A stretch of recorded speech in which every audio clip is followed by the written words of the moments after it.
Shalom, selamat pagi jemaat dikasih Tuhan. Bagaimana kabar Anda hari ini? Ya, harapan saya semua dalam kondisi yang baik, amin ya. Oke, kita kembali berjumpa pagi ini dalam renungan pagi. Saya mengajak kita kembali pagi ini untuk merenungkan firman Tuhan, supaya kita terus diteguhkan dalam iman dan pengharapan. Sebab firman Tuhan sumber kekuatan, dan firman Tuhan juga akan menuntun kita, bahkan menerangi langkah hidup kita.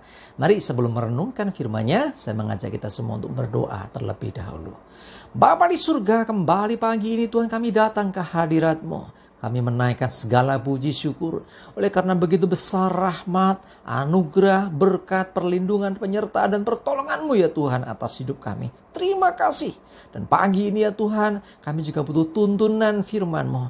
Mari Tuhan singkapkan, Tuhan nyatakan kebenaran firman-Mu dan urapi kami semua. Sehingga kami bisa menangkap pesan Tuhan, menangkap rema yang dari Tuhan, dan juga mengerjakannya dalam hidup kami. Terima kasih di dalam nama Tuhan Yesus. Kami bersyukur dan berdoa. Amin. Mari jemaat dikasih Tuhan, kita akan buka Alkitab kita. Renungan pagi ini saya ambilkan dari Mazmur 34 ayat yang ke-9 sampai yang ke-11. Saya bacakan. Kecaplah dan lihatlah betapa baiknya Tuhan itu. Berbahagialah orang yang berlindung padanya. Takutlah akan Tuhan, hai orang-orangnya yang kudus. Sebab tidak berkekurangan orang yang takut akan Dia. Singa-singa muda merana kelaparan, tetapi orang-orang yang mencari Tuhan tidak kekurangan sesuatu pun yang baik. Luar biasa firman Tuhan pagi ini. Kecaplah dan lihatlah. Jadi pemazmur mengajak kita untuk merasakan. Kecaplah itu artinya mengecap, merasakan. Rasakan dan lihat betapa baiknya Tuhan kita. Ya, betapa baiknya Tuhan.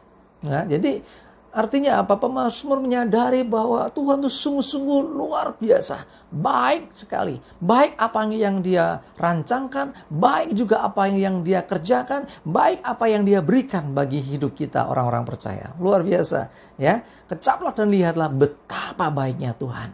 Nah, terus dikatakan apa? Berbahagialah orang-orang yang berlindung padanya.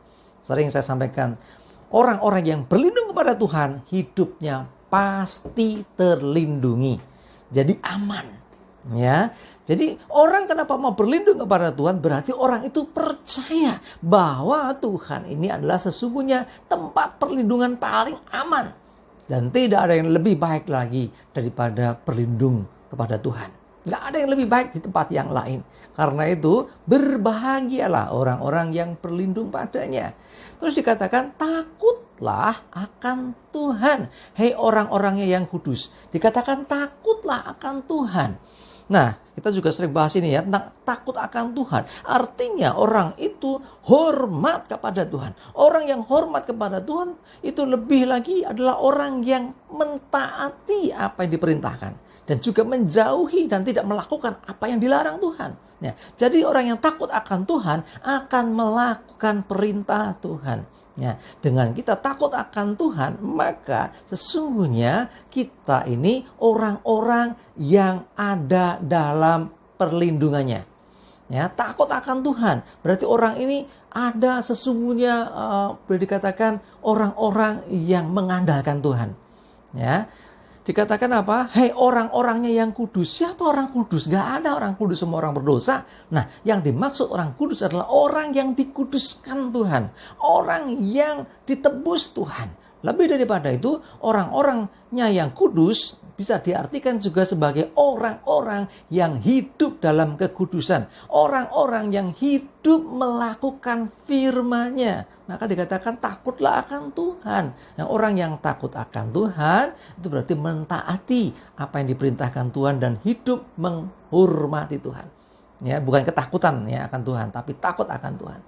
Sebab tidak berkekurangan orang yang takut akan Dia. Nah, orang-orang yang tunduk kepada Tuhan, yang menghormati Tuhan dengan sepenuh hatinya, yang mengasihi Tuhan dengan segenap hatinya, tidak berkekurangan. Artinya hidupnya, kebutuhannya dicukupi, tercukupi.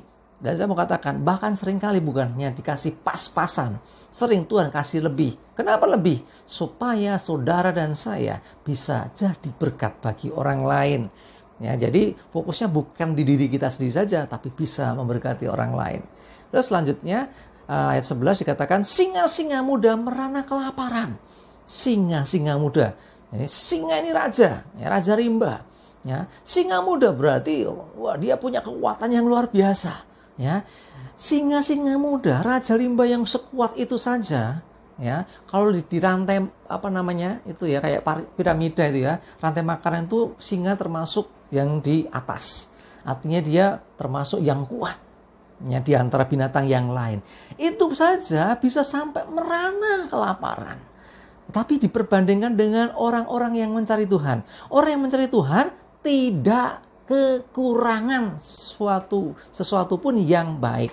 Perhatikan, singa yang begitu kuatnya aja bisa sampai merana kelaparan. Tetapi orang-orang yang mencari Tuhan, orang-orang yang percaya dan mengandalkan Tuhan, tidak kekurangan sesuatu pun yang baik. Artinya hidupnya dipelihara Tuhan.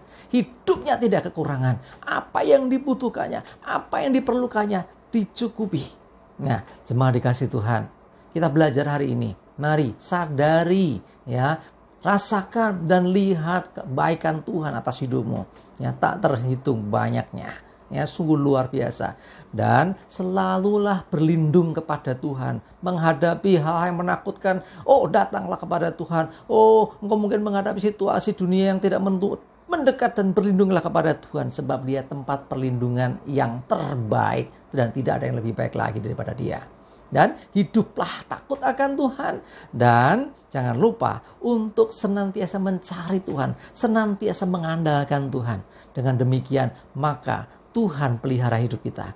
Kita tidak akan kekurangan sesuatu pun yang baik.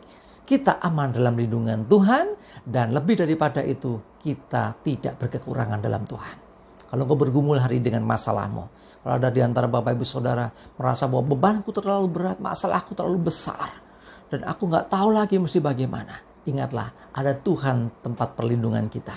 Datanglah kepadanya, tundukkan, rendahkan diri dan bersujudlah di hadapannya.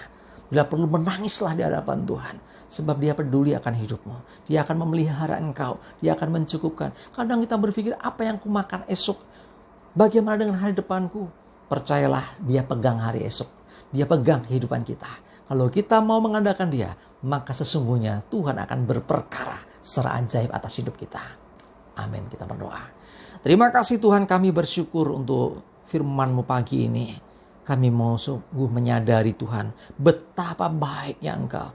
Dan kebaikan Tuhan tidak terhitung banyaknya dalam hidup kami. Kami bersyukur Tuhan untuk segala yang Tuhan kerjakan, yang Tuhan buat dan berikan bagi hidup kami. Kami percaya Engkaulah tempat perlindungan kami. Kami percaya kepadamu ya Tuhan, Engkaulah sumber kekuatan bagi kami. Engkaulah Tuhan sumber kehidupan kami. Bahkan kami percaya Tuhan, ketika kami hidup takut akan Engkau, mengandalkan Engkau, mencari Engkau, maka sesungguhnya kami tidak pernah kekurangan sesuatu yang baik. Karena Tuhan memelihara kami, karena Tuhan mengerti kebutuhan kami, dan Tuhan mencukupkan apa yang kami perlukan. Terima kasih, kami bersyukur untuk semua yang Tuhan kerjakan bagi hidup kami. Dan kami menyerahkan juga hari ini Tuhan, hidup kami dalam pimpinan perlindungan-Mu. Jauhkan celaka mara bahaya, dan damai sejahtera dan berkat Tuhan menyertai kami semua. Di dalam nama Tuhan Yesus, kami bersyukur dan berdoa. Amin. Mari jemaat dikasih Tuhan, semangat terus, maju terus dalam iman dan pengharapan. Tuhan Yesus memberkati kita semua. Amin.